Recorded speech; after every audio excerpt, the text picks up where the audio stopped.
Hello friends, welcome back to my channel. तो आज के दिन की शुरुआत हो रही है मेरी करंट अफेयर करने से। तो जैसे कि आप ये देख रहे हैं, मैं करंट अफेयर कर रही हूँ दृष्टि का, जो भी नई आई है बुक, उससे करने की कोशिश कर रही हूँ।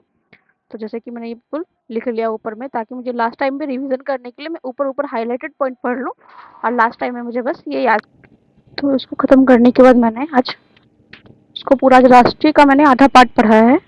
राष्ट्रीय को पढ़ने में मुझे टाइम लगेगा, तो अभी राष्ट्रीय ही पढ़ रही थी मैं इसको। तो मैं ऊपर ऊपर में नोट्स भी साथ साथ बनाते जा रही हूँ और हाईलाइटेड करते जा रही हूँ।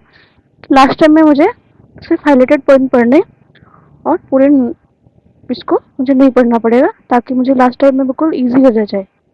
तो मैंने आज राष्ट्रीय का आधा ही ख़त्म किया है और अगले दिन राष्ट्रीय का ख़त्म करूँगी। तो मैं करंट अफेयर के लिए दो सोर्स को भी फॉलो कर रही हूँ, स्पीडी और दृष्टि की भी वाली बुक आई है, इसको फॉलो कर रही हूँ।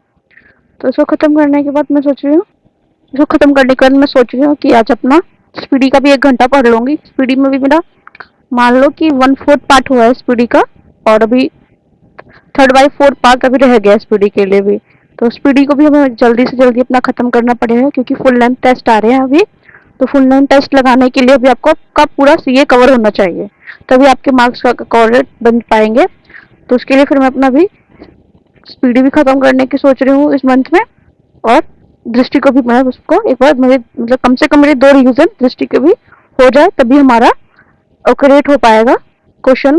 तभी नहीं बन पाएंगे, क्योंकि फिर कुछ क्वेश्चन में मैंने लगा के देखे थे, मैंने क्विज टाइप में, तो मेरे कुछ गलत हो रहे थे, कुछ सही बन रहे थे। तो मुझे इसको डबल रिवीजन करने की जरूरत है कम से कम, तभी मेरे क्वेश्चन सही हो पाएंगे 90%।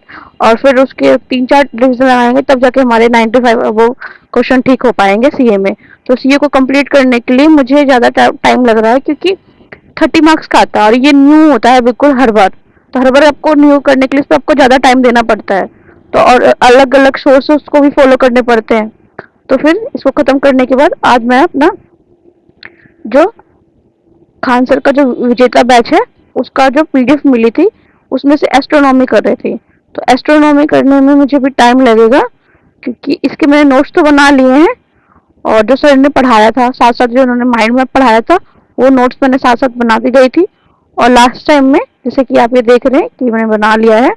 तो लास्ट टाइम में जैसे कि मैंने नोट्स तो बना लिए थे, पर इस सबको इसने बिल्कुल ब्रीफ नोट दिया है, तो इसको भी मैं सोची पढ़ लूंगी, ताकि मेरे क्वेश्चन सॉल्व हो जाएं। और क्वेश्चन तो मैंने साथ साथ उनके साथ, जैसे वो करवा रहे थे तो मैं सॉल्व करती गई थी, क्योंकि उनसे पहले, उनके सॉल्व करने से पहले ही मैं पॉज करके ही वीडियो को सॉल्व कर लेते थे। तो वो मैं कर चुकी हूँ। अब ये मैं जो नोट्स दिए उनको पढ़ लिया मैंने।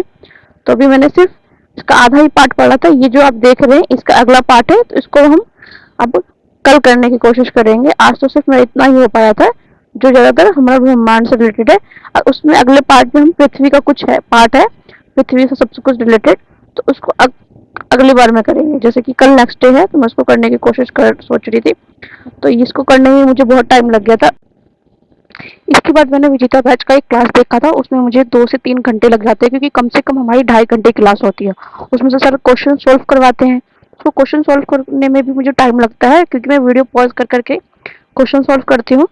तो उस क्लास को मैंने 3 घंटे की क्लास का जो है उसको देखा मैंने, और उसके बाद फिर मैंने सोचा था कि अपनी हिस्ट्री जो है, मॉडर्न हिस्ट्री को कंप्लीट करूंगी आज, क्योंकि मॉडर्न हिस्ट्री में भी मुझे भी थोड़ा सा टाइम लग रहा है, और ये थोड़ा सा बड़ा पार्ट है। और पर इसमें से क्वेश्चन हमें बहुत सारे आते हैं, कम से कम हमारे 20 क्वेश्चन आ जाते हैं मॉडर्न हिस्ट्री से। तो उसके लिए हमें मॉडर्न हिस्ट्री को बिल्कुल अच्छे से पढ़ना पड़ता है, और थोड़े से क्वेश्चन ज़्यादा लगाने पड़ते हैं मॉडर्न हिस्ट्री के लिए। तो इसलिए भी मुझे टाइम लग रहा है मॉडर्न हिस्ट्री में। मुझे भी 3-4 से दिन तो ऊपर हो चुका है पढ़ते पढ़ते, पर मैं अभी और सोच रही हूँ कि अभी 3-4 दिन और लगाने के लिए, तो टाइम ढूंढने के लिए, क्योंकि फिर इस पोर्शन में से मैं क्वेश्चन गलत नहीं करना चाह रही हूँ। तो ये जैसे कि आप ये मेरे नोट्स देख रहे हैं, जो मेरे विजेता बैठ के नोट्स हैं। तो मैंने ये क्लास लेते वक्त ही जो सर माइंड मैप्स बनाते हैं, उस सबको मैं बना लेती हूँ, और साथ में जो क्वेश्चन मैं सॉल्व करती हूँ, जो मेरे क्वेश्चन गलत होते हैं उसको भी मैं लिख लेती हूँ, क्योंकि जो क्वेश्चन मेरे गलत हुए हैं, तो मैं नहीं चाहती कि दोबारा मैं पीडीएफ को खोलूँ। तो इसको करने के बाद फिर मैंने अपना, आपको जैसा पता है कि मैं बता चुकी हूँ कि मैंने मॉडर्न हिस्ट्री किया था। तो मॉडर्न हिस्ट्री में मैं जैसे कि आप देख रहे हैं पुर्तगाली वायसराय, तो मेरा पुर्तगाली वायसराय, डच, डेनिश, फ्रांसीसी, कहाँ पे इन्होंने क्या क्या किया, उन सबको मैंने अभी नोटिस कर लिया है। तो इसका अगला पार्ट है, जैसे कि जो इसके बाद जैसे कि बंगाल, हैदराबाद, इन सब की स्थापना कैसे कैसे हुई और किस किस के द्वारा, राजाओं द्वारा किया गया, वो वाला मैंने टॉपिक किया था। तो इस टॉपिक को करने में मुझे कम से कम 1 घंटा लग गया था। तो इसको 1 घंटे करने के बाद आज के लिए सिर्फ मेरा इतना ही हो पाया था। तो मैं सोचा कि अगला पार्ट हम कल करेंगे। तो आज के लिए सिर्फ इतना ही। और मेरी आपको वीडियो अच्छी लग रही है तो प्लीज़ सब्सक्राइब करें, प्लीज़ लाइक करें। आज के लिए इतना ही। Thank you.